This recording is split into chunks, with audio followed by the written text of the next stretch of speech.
Falando de História.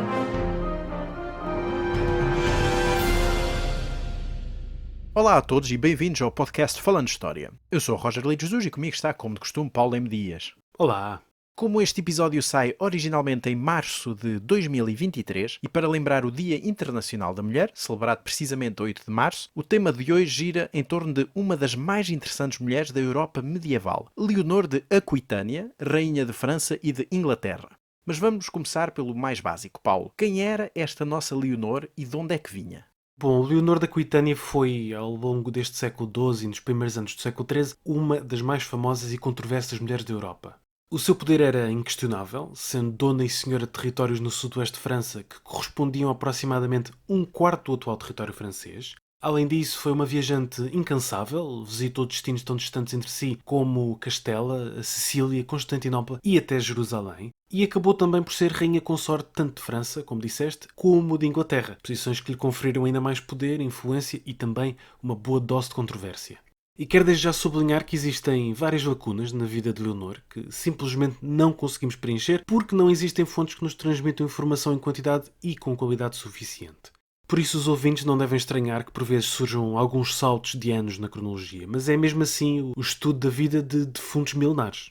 Sim, a história é mesmo assim, as fontes nem sempre nos dão as informações que gostaríamos, claro, de ter. Mas vamos adiante. Fala-nos um pouco sobre as origens de Leonor, o seu meio, onde é que nasceu, onde é que cresceu. Leonor começou por ser uma pequenina criança, como todos nós, mas de origem nobre, filha de Guilherme X, duque da Aquitânia, duque da Gasconha e conde de Poitou, e da sua esposa Honor de Châtellerault.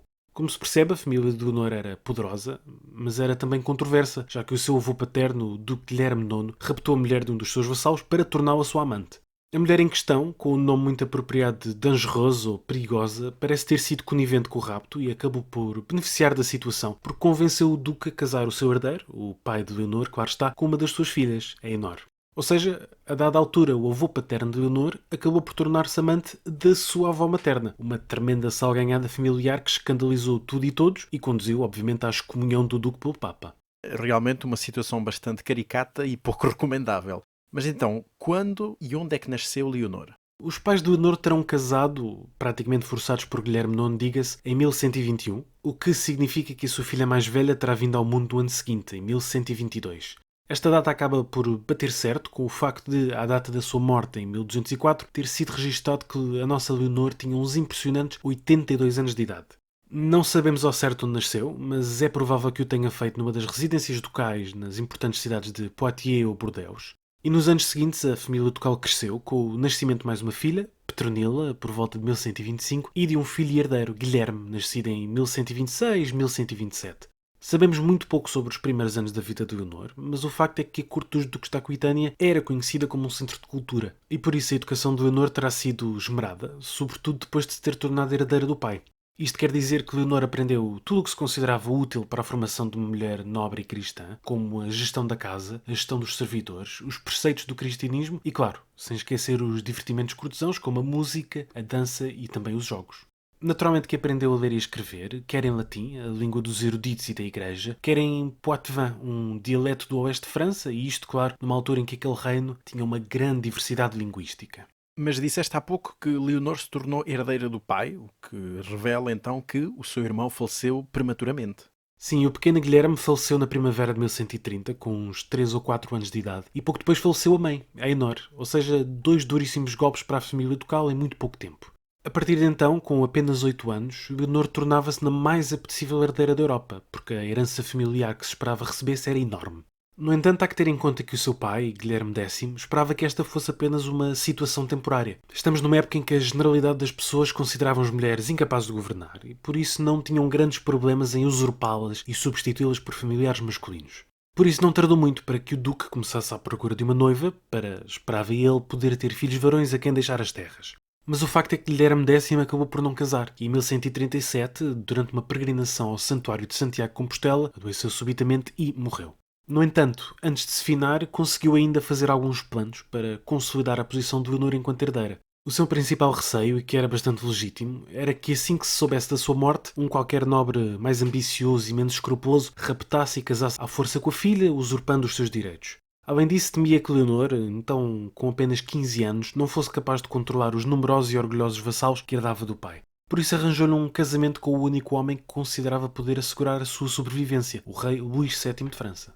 O que são excelentes notícias para o rei de França, não é? Que assim podia casar com uma das mais valiosas herdeiras da Europa Ocidental. Sim, para a coroa francesa era uma oportunidade única para absorver a Aquitânia, a Gasconha e o Poitou, sobretudo numa altura em que o território detido pelos reis de França era menor do que o detido por alguns de seus vassalos, estando reduzidos sobretudo à região em torno das cidades de Paris e Orleans. Nesta altura, a França era governada por dois reis, uma solução governativa muito curiosa e muito própria desde o século XII, e por isso tínhamos o rei mais velho e experiente, Luís VI, e o seu herdeiro, Luís VII, este que viria a casar com Leonor. Claro que o Duque Guilherme tinha determinado que as suas terras não deviam ser absorvidas pelo património da coroa, mas os reis Luís tinham outros planos. A 18 de junho de 1137, acompanhado por 500 cavaleiros, Luís VII parte então de Paris e vai para o Ducado da Aquitânia, determinado a casar com a sua noiva e a fazer valer as suas pretensões pela força se necessário. Claro. Um mês mais tarde, a 25 de julho de 1137, casam então Leonor e Luís, na Catedral de Bordeaux. Sabemos que a noiva envergava um elegante vestido escarlate e fez furor numa cerimónia luxuosa, dispendiosa, que contou com quase 1000 convidados, e Leonor era já nesta altura célebre pela sua beleza, que fazia o deleite dos trovadores e dos cronistas, apesar de hoje não sabermos ao certo qual seria a sua aparência.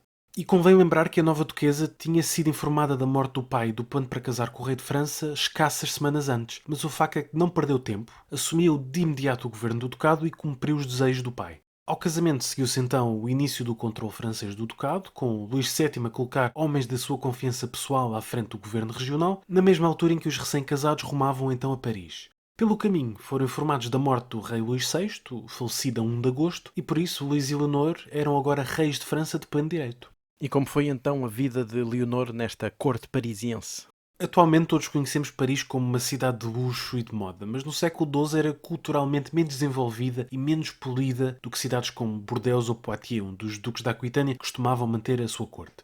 Por isso, Leonor foi responsável pela introdução de várias novidades na corte parisiense, como a utilização de toalhas e guardanapos durante as refeições ou a obrigação de os criados lavarem as mãos antes de servirem a comida, portanto, elementos que hoje nos parecem bastante básicos, mas que ainda não eram utilizados na corte francesa. O luxo e a riqueza que Leonor e as suas servidoras exibiam, de resto, era muito criticado por alguns setores da corte, sobretudo por clérigos como o famoso Bernardo de Claraval, outra grande figura deste século XII. Por isso não tardaram a surgir problemas e logo em 1137 Luís viu-se forçado a abafar uma revolta em Poitiers, onde os vassalos de Leonor não queriam de todo aceitar o controle francês.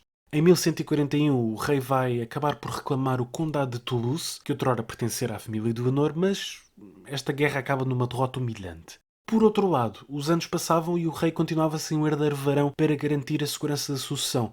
Apesar de Leonor ter sofrido um aborto no primeiro ou segundo ano do seu casamento com Luís, só em 1145, ou seja, após 8 anos casados, é que nasceu a princesa Maria. A culpa da falta de herdeiros, ao que tudo indica, era do rei, que era muito pouco dado aos seus deveres matrimoniais, digamos assim, tal era a sua religiosidade extrema. E neste tempo todo, a rainha Leonor foi ganhando cada vez mais importância.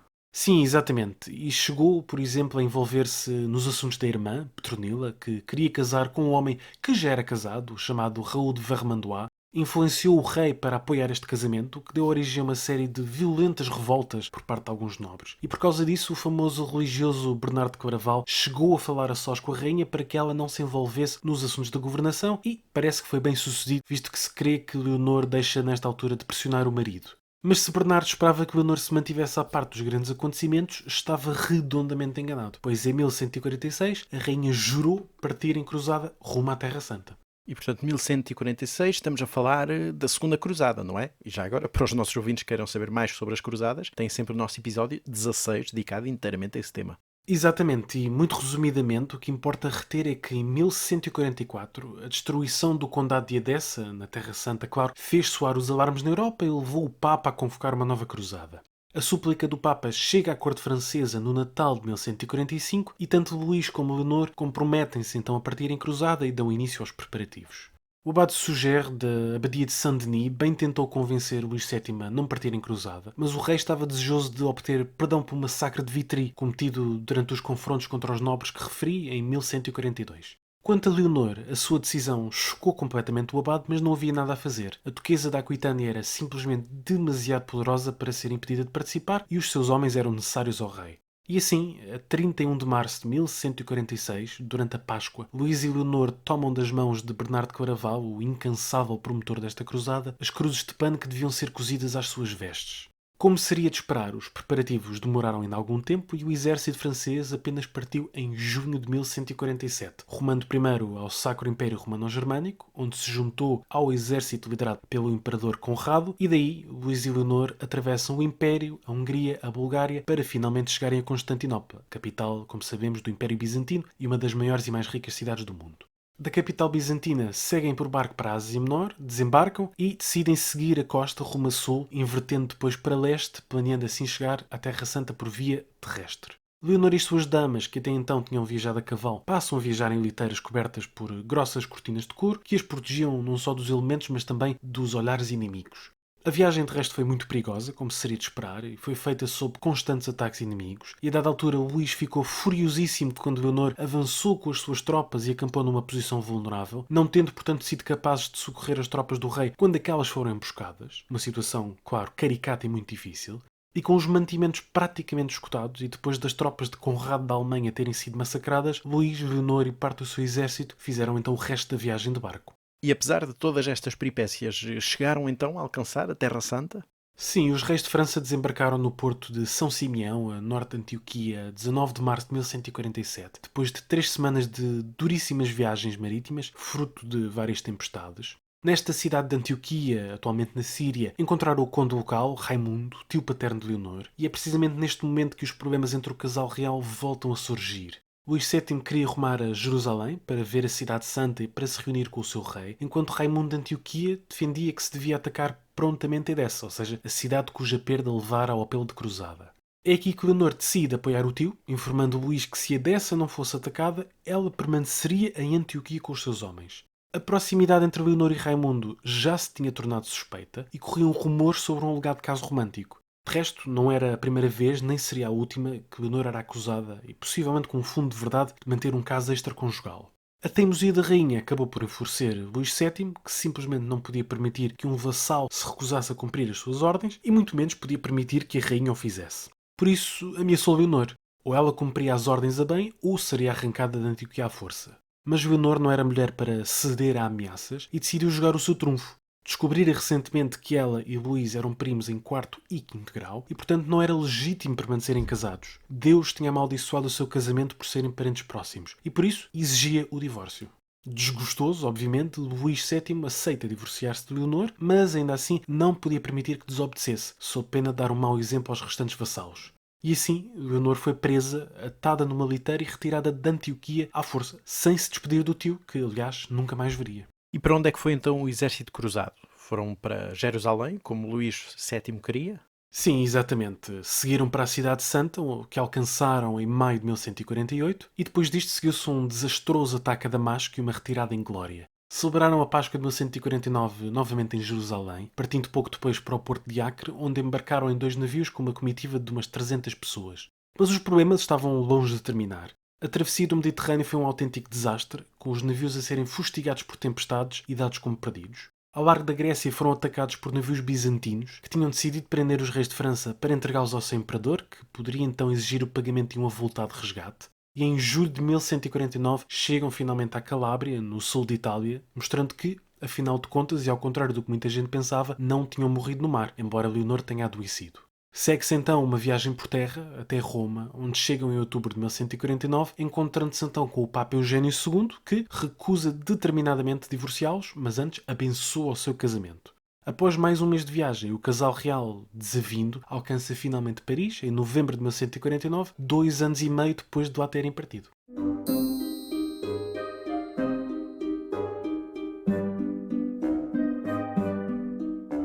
E interrompemos brevemente o nosso episódio para apelar aos nossos ouvintes, não é assim, Roger? Sim, o podcast Falando História é um projeto independente e por isso, se os nossos ouvintes quiserem apoiar-nos e contribuir para a manutenção do podcast, podem fazê-lo através da plataforma Patreon em patreon.com/falandohistoria. E claro, deixamos este link na descrição do episódio, onde podem encontrar toda a informação necessária e as vantagens de se juntarem à nossa comunidade. E agora, de volta ao episódio. Depois de tantas viagens, depois de tantas peripécias e de esta cisão entre o casal real, como é que acabou por ficar o casamento? A questão da anulação era muito espinhosa e, apesar de ambos quererem resolvê-la, não foi possível no imediato. O abade Suger opunha-se veementemente à separação, já que percebia que, caso Leonor voltasse a casar, era provável que as suas terras fossem parar às mãos de um rival de Luís.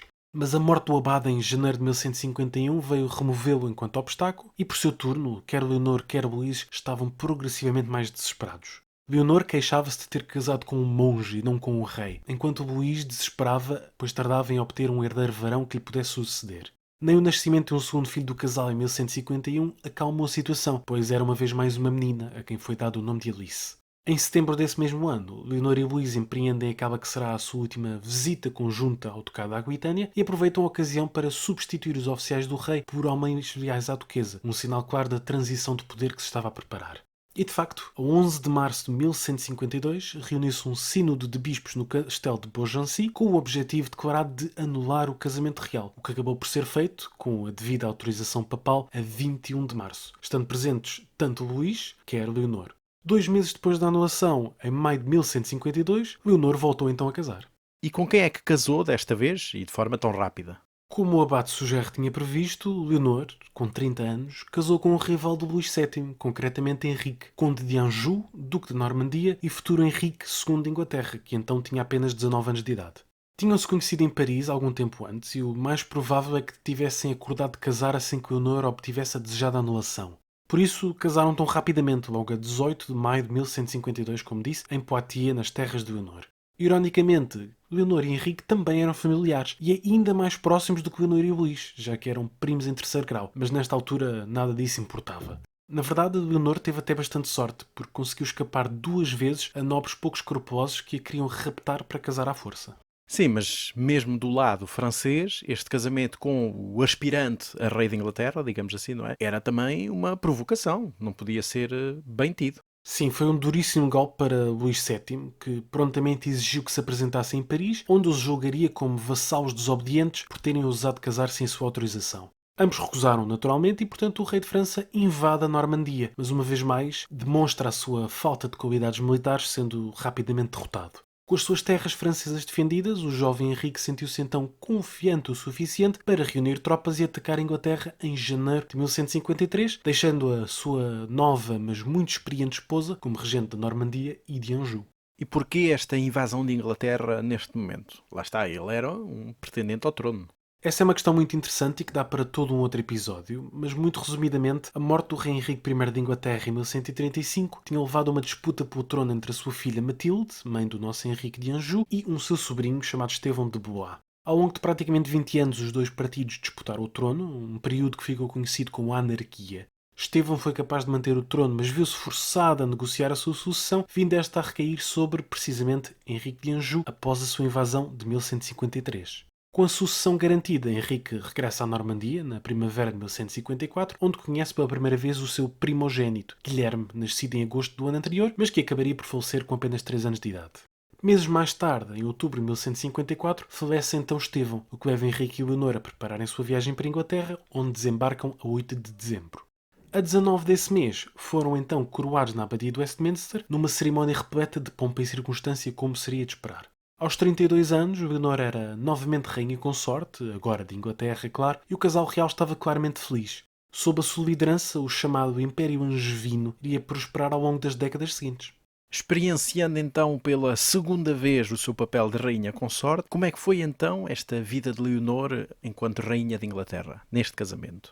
Bom, realmente era rainha novamente, não sei se com muita sorte, porque apesar de sua inegável importância, raramente era referida pelos cronistas ao longo dos 35 anos de reinado de Henrique II.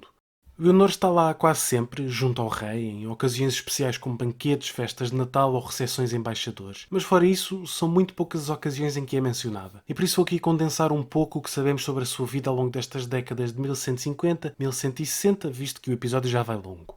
Essencialmente, Leonor acompanha frequentemente o marido nas suas deslocações pelos seus territórios. Fora estas viagens que eram muito comuns porque as cortes, como sabemos, eram itinerantes, Henrique II confiava a Leonor o governo de diversos territórios, sempre que se ausentava, sobretudo em períodos de guerra. E por isso, em anos diferentes, Leonor vai assumir a regência ora de Inglaterra, ora de Anjou, ora da Normandia. Pelo meio vai consolidando a herança de Henrique e a sua própria, claro, por intermédio do nascimento de 9 filhos entre 1153 e 1166, 8 dos quais alcançaram a idade adulta.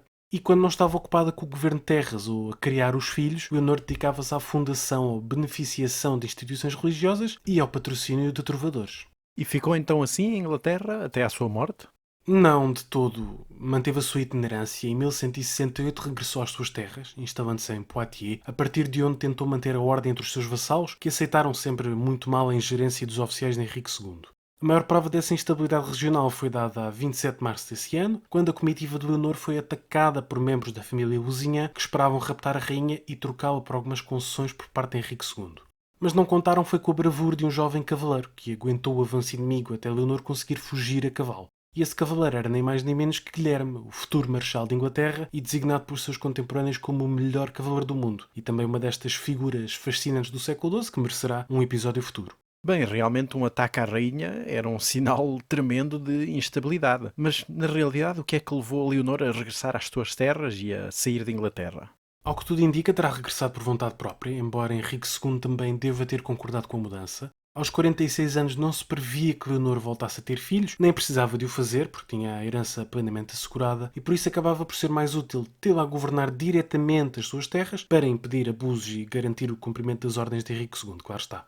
No final de contas, era uma situação que agradava a todos, e foi a partir desta altura que Leonor começa então a preparar o seu filho Ricardo para lhe suceder na Aquitânia, na Gasconha e no Poitou. Ao longo dos anos seguintes, Leonor e Henrique encontram-se ocasionalmente, sobretudo em ocasiões formais, mas a partir de 1173 as suas relações foram cortadas de forma bastante radical. E porquê em 1173? O que é que aconteceu?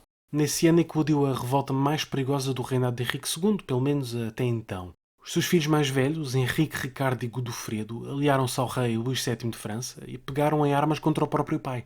O mais velho, conhecido como Henrique, o Jovem Rei, era herdeiro do pai há vários anos e fora mesmo coroado em 1170, à semelhança do que acontecera em França décadas antes, com os já referidos Luís VI e Luís VII.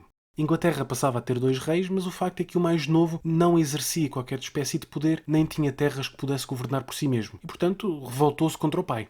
Por seu turno, Ricardo e Godofredo não só apoiavam as pretensões do irmão, como queriam eles próprios, claro, mais poder e terras.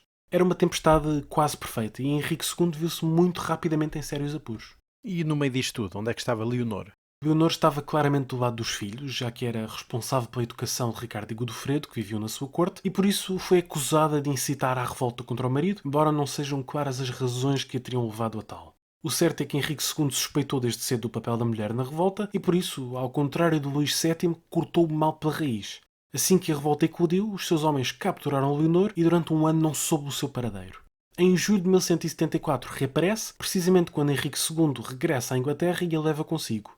E assim Leonor vai permanecer 16 anos num cativeiro que não seria excessivamente duro, porque afinal de contas ainda era a rainha, mas que também não era muito confortável, já que era vigiada dia e noite. Por esta altura e por ironia do destino, foi o próprio Henrique II que começou a pensar na hipótese de anular o seu casamento com Leonor, alegando não apenas que eram familiares demasiado próximos, sendo primos em terceiro grau, mas que Leonor tinha tido um caso com o seu próprio pai, Godofredo de Anjou.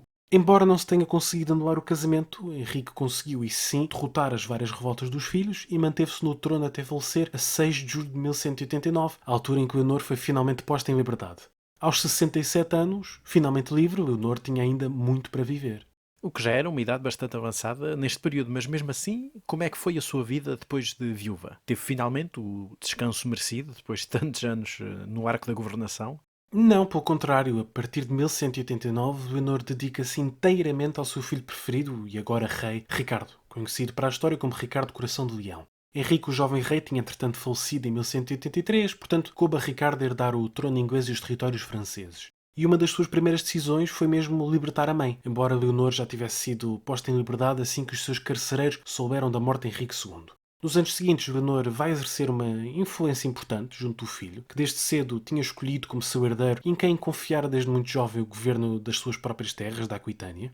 Em 1190, Ricardo vai partir ao comando de um exército rumo à Terra Santa, participando então naquela que ficou conhecida como a Terceira Cruzada. E no verão desse ano, vai Leonor então voltar a viajar a pedido do filho, desta feita até Navarra, onde foi buscar uma noiva para Ricardo. E estamos a falar de quem? De que noiva? Bom, a escolhida foi Berengária, filha do rei Sancho VI de Navarra, e que foi prontamente escoltada por Leonor através dos Pirineus e depois para o sul de Itália, seguindo então para a Sicília, onde foi entregue ao seu futuro esposo. Pelo caminho, Leonor recebeu cartas muito alarmantes sobre a desordem do Conselho de Regência em Inglaterra e, por isso, depois de conferenciar com o filho, partiu, uma vez mais por terra, rumo a casa. Mas pelo caminho ainda teve tempo de passar por Roma, onde a 14 de abril de 1191, que era curiosamente domingo de Páscoa, assistiu à consagração de um novo Papa, Celestino III. Em junho, Leonor estava de volta a Rouen, na Normandia, a partir de onde manteve debaixo de olho o desenrolar dos acontecimentos em Inglaterra, e mais tarde atravessou o Canal da Mancha para tentar reconciliar os membros desavindos da regência, mas sem grande sucesso. O facto é que ao longo dos anos seguintes, Leonor viria a ter que se preocupar com um problema bastante maior que estas desavenças, que foi o cativeiro de Ricardo. Mas então quando é que Ricardo Coração de Leão foi preso? Foi durante esta sua participação na Terceira Cruzada? Não, foi depois, no seu regresso à Europa, e foi aprisionado pelo Duque Leopoldo de Áustria, com quem tinha entrado em conflito na Terra Santa e que agora aproveitava a oportunidade para exercer a sua vingança. Ricardo foi preso pouco antes do Natal de 1192 e depois foi vendido ao Sacro Imperador Henrique VI, que percebeu que tinha uma excelente oportunidade para fazer muito dinheiro. Por um lado, sabia que a Inglaterra pagaria uma quantia exorbitante para recuperar o seu rei, e por outro, sabia também que França, agora governada por Filipe Augusto, pagaria ainda mais para que Ricardo permanecesse preso. A notícia da prisão do seu filho preferido deixou Leonor em choque, de tal modo que escreveu 3 cartas ao Papa Celestino III, exigindo a sua intervenção no caso. Mas como o Papa não ousava afrontar o Imperador, Leonor atacou-o com palavras de tal modo violentas que mais tarde enviou uma outra carta a pedir desculpas pelo sucedido. E então conseguiu o apoio do Papa ou conseguiu dinheiro suficiente para libertar o filho? O Papa não fez grande coisa, mas o dinheiro foi de facto angariado para pagar este resgate, num total de 100.000 marcos de prata, uma quantia exorbitante que se pensa ter sido 2 a 3 vezes superior aos rendimentos anuais do reino inteiro. Com o dinheiro angariado, Leonor parte então para o Sacro Império, sendo recebida por Henrique VI em Mainz, na atual Alemanha, a 2 de fevereiro de 1194. O imperador ainda hesitou, ou pensou que talvez pudesse espremer mais algum dinheiro aos ingleses, mas foi pressionado por seus próprios vassalos, que já estavam saturados da sua atitude desonrosa. Por isso, a 4 de fevereiro de 1194, Ricardo I foi finalmente posto em liberdade e pouco depois regressou aos seus domínios acompanhado pela mãe. Bom, imagino que o regresso de Ricardo tenha pelo menos sido um alívio para Leonor. Sim, certamente terá sido, mas foi sol de pouca dura, porque Ricardo viria a falecer a 6 de abril de 1199. Ferido por disparo de um besteiro durante um cerco, Ricardo ainda conseguiu convocar a mãe para estar com ele na hora da morte. Ao falecer, desaparecia aquele que Leonor apelidara de o bastão da minha velhice e, como seria de esperar, a rainha permaneceu angustiada. A partir de então, quando já ia avançada na casa dos 70 anos, começou a preparar-se para a morte, passando a residir sobretudo na abadia de Fontevraud, uma das casas religiosas que mais favoreceram com doações ao longo da vida. Mas a sua importância para a família e o seu prestígio internacional eram tão grandes que nunca lhe foi permitido descansar durante muito tempo. Em 1199 foi assinado um tratado de paz entre João Sem Terra de Inglaterra, o sucessor e irmão de Ricardo, e Filipe Augusto de França, que determinava que o primeiro devia entregar uma sua familiar para casar com o herdeiro francês. Mas as únicas familiares disponíveis de João eram filhas da sua irmã Leonor, rainha e consorte de Castela, e por isso incumbiu a sua própria mãe, de 77 anos de idade, de viajar até à Península Ibérica. E foi isso mesmo que Leonor da Aquitânia fez, rumando a Castela, selecionando uma das netas para casar e trazendo-a de volta à França.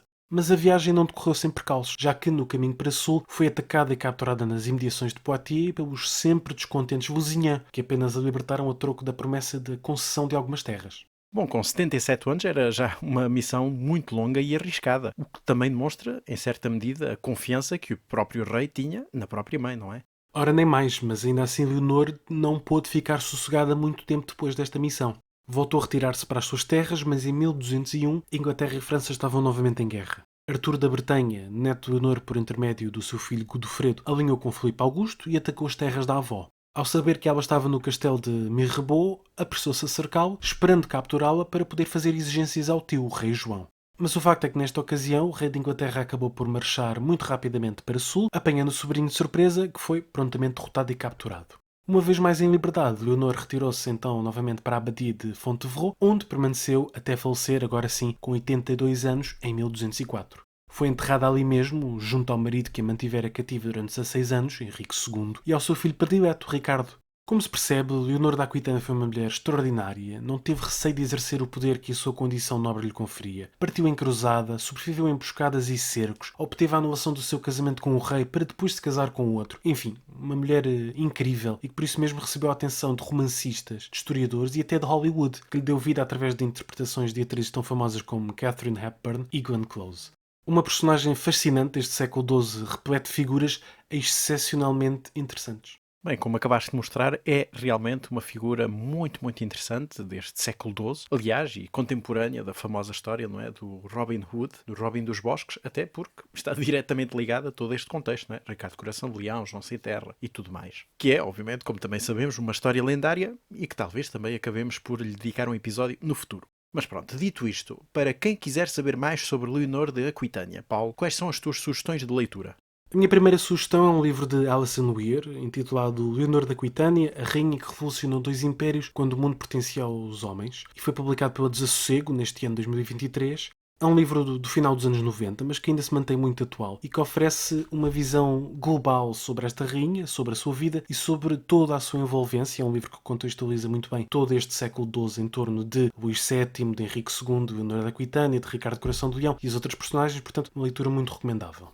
E a segunda leitura é de um grande historiador inglês, John Gillingham, The Angevin Empire, publicado pela Arnold em 2001, e é um livro que fala precisamente, como o título indica, este Império Angevino, fundado por Henrique II e Leonor da Aquitânia, e que se vai manter durante algumas décadas como uma das entidades mais poderosas da Europa. E, portanto, é um livro muito importante para perceber este grande contexto e como este império é formado, se desenvolve e acaba por colapsar, spoilers, já no reinado de João Sem Terra. E pronto, é tudo neste nosso episódio 56 do podcast Falando História. Queremos, antes de mais, e como sempre, agradecer aos nossos patronos que colaboram na manutenção deste podcast. E já sabem, se querem juntar, é só seguir o link patreon.com/falandohistoria. E o nosso e-mail continua, claro, também sempre aberto, falandohistoriapodcast@gmail.com. E pronto, é tudo. Vemo-nos na próxima semana com uma miscelânea. Até à próxima. Até à próxima.